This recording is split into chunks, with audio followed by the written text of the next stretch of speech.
Hey, good morning to everybody. Happy Saturday. It's Daryl here. It is bright and freaking early, man. It's 3:30 a.m. here in Connecticut on the East Coast. Okay, I'm just going to fill you guys in on the situation I got going on here. I already had a video all set to, I had the thumbnail all made up, and I'm still going to download that. But this happens often. I have a video all made up to go in the morning, and then I start looking through the news feed like I do every morning, and I come across a story that I think, well, geez, I'd rather put this story first before the other story. So that's what I ended up doing this morning. So I actually have a video that I did yesterday, last evening, about comments from my Beau the Fifth Column video that surprised me and got almost 3,000 views. And some of your comments, which kind of gave me anxiety. And that's the next video. Also, I went back to look at the very first Beau the Fifth Column video I ever did. And I feel terrible because I never saw Beau of the Fifth Column, his comment on my video. Like I said, he had posted it up on his channel, my video, and I never realized that he actually commented on my channel saying, "Wow, thank you guys." And I'll put that. I actually used his comment. It'll be on the thumbnail in the next video. So the next video, it's all set to go. But I came across this really rubs me the wrong way.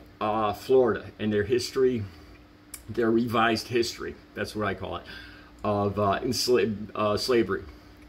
And they call it looking at both sides, looking at the true history of slavery.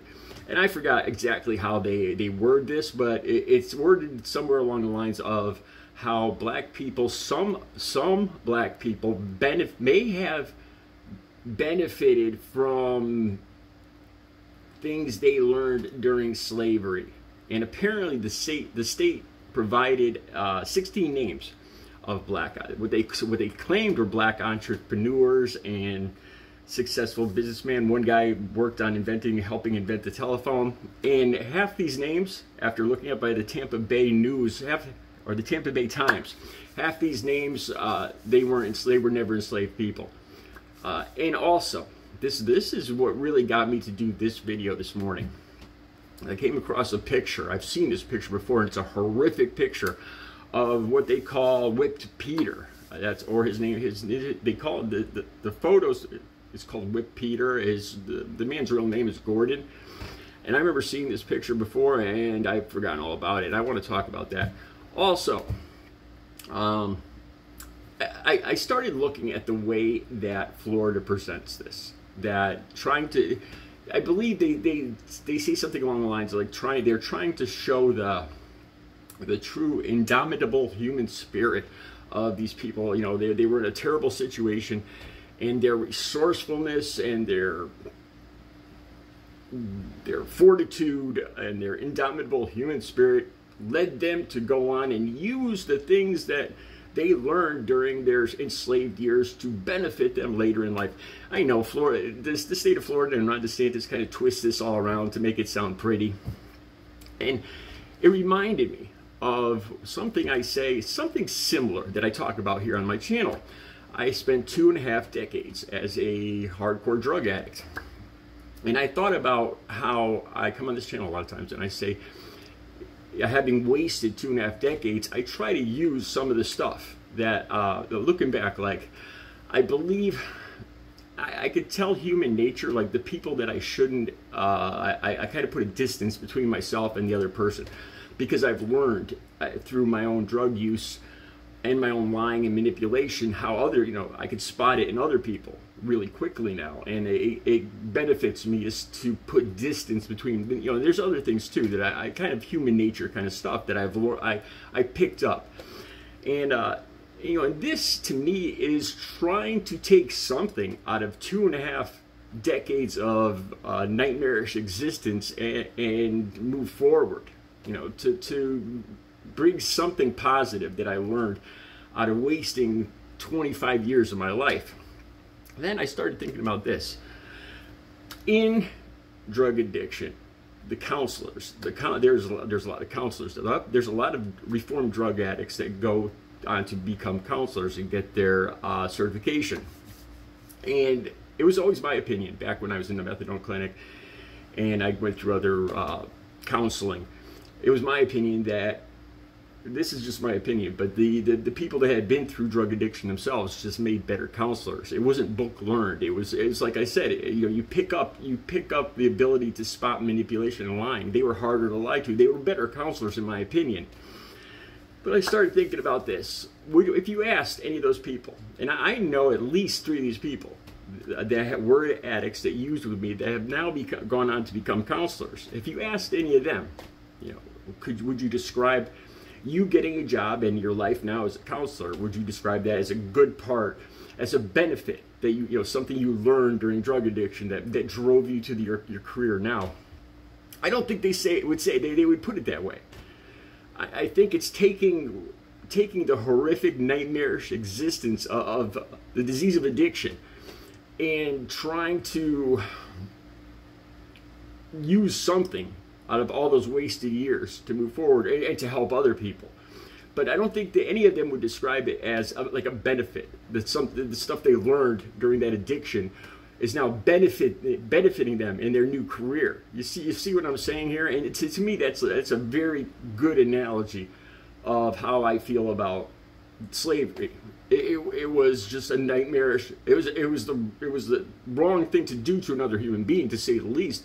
But it was a nightmarish existence, and some of these people went on to, I'm sure some of them did, even though apparently half of the people that the state of Florida cited is a lie, but I'll get to that in a second.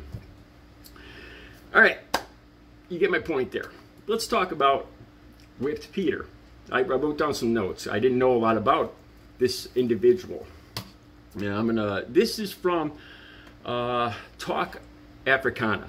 An article, and the link will be right down below so you can read the article yourself. But for unknown reasons, this man went through appalling whipping episodes where he'd have to recover for 2 weeks at a time in bed. When around March 1863, he just had enough of this and he escaped. His escape was daring and resourceful. Here's some more that I learned. Some of the appalling parts of slavery. It says he rubbed onions on his body to throw off the Negro dogs. I honestly, this is something I never knew. This is the kind of stuff they should teach in Florida school, or in all schools. That they actually had dogs apparently trained to track the scent of black people, African American people. That's what it said in this article. In 10 days, he traveled 40 miles on foot, trying, hiding, running.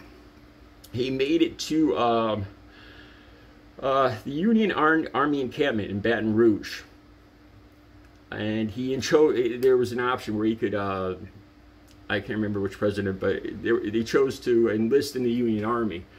That was one of the options for the North gave to escaped black slaves. The military doctors were appalled when they see this, and I believe they're the ones that actually took this picture. The military doctors in the encampment in Baton Rouge, the actual picture you're going to see. I hope, I'm going to use this picture on my thumbnail, and I have my doubts, but I need to use this picture. I have my doubts. I'm probably going to lose monetization by using this picture because it's just so appalling. It's shocking, and I have to go through a checklist every time I do a video and I monetize it. And I don't know if it's going to pass muster, but I still need to show this picture. The camp surgeon anticipated a vicious and broken man due to his horrific treatment, but what he found was an intelligent. This is the quote: an intelligent and well-behaved man. He joined the Union Army as a guide at first, and then as a soldier. He played a leading role as an African American. One of the first African Americans in the U.S. military, and he was one of the first black Americans on an assault. He also joined the Louisiana National Guard. And he was and he participated in the siege on Port Hudson.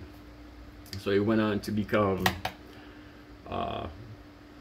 he went on to serve in the Union Army. All right, enough said about this picture. I don't think I really need to talk much about this picture when you're talking about Florida and how they want to present the whole picture, as they call it, and the how some people benefited from slavery. And here's an example. This is just from all accounts, this is just an average example of one of the people enslaved and his treatment. You know, there's nothing about, you know, that he. It was just an average example of the treatment of slaves. All right, now the next article is from the Daily Beast, and this is the article that talks about how Florida gave a list of 16 examples of names of black people that were supposedly benefited from slavery that went on to become entrepreneurs. And the Tampa Bay Times looked up these 60 names and found that over at least 8 of them they were never enslaved. They were actually born to free parents that were self-freed or were never enslaved. So it's bull, basically. Let's see, I got some of the examples here. They checked 16 names. They checked a museum dedicated to Louis Latimer. Again, I'll have the link for this right down below. A museum dedicated to Louis Latimer, a man touted by Florida education officials as an example, was born free and to self-liberated parents in 1848. So that's, you know, that's bull right there.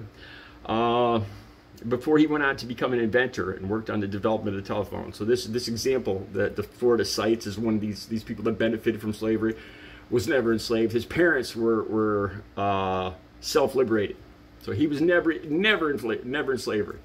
And half their examples are like this. The state of Florida's examples. All right, here's another one. The Museum of the American Revolution described James Fortin, another example cited by the state, as a black entrepreneur. He was born to free parents. Henry Blair, Paul Cuff, John Chavis were also cited by the state of Florida, but were born free. So the state of Florida is full of, I don't know how else to say this. They're full of crap. You know, not only are they revising history to make it sound like I said, you know, would I describe some of the benefits, some of the skills I've learned now, like being able to tell a liar, spot lying, being able to spot human traits. Would I describe it as a benefit of drug use? No. The people that I know, I have three good friends at least, that went on to become counselors. And I'm pretty sure if you ask them, they wouldn't. It's an attempt to take the mess that they made of their lives, that became of their lives, and rebuild it to help other people. It wasn't a benefit. I think that's a very good analogy. All right, this was kind of an impromptu video. I'm sorry, you know, about the links will be down below so you can read this yourself. I thought it was very important to talk about these two articles, and as I thought about them, I thought about the analogy of how I come on here and talk about, you know, stuff I learned in addiction and my friends that are actually counselors. All right, the next video coming up is your comments on the Beau of the Fifth Column video I did a few days ago. I'll be back. Have a good Saturday.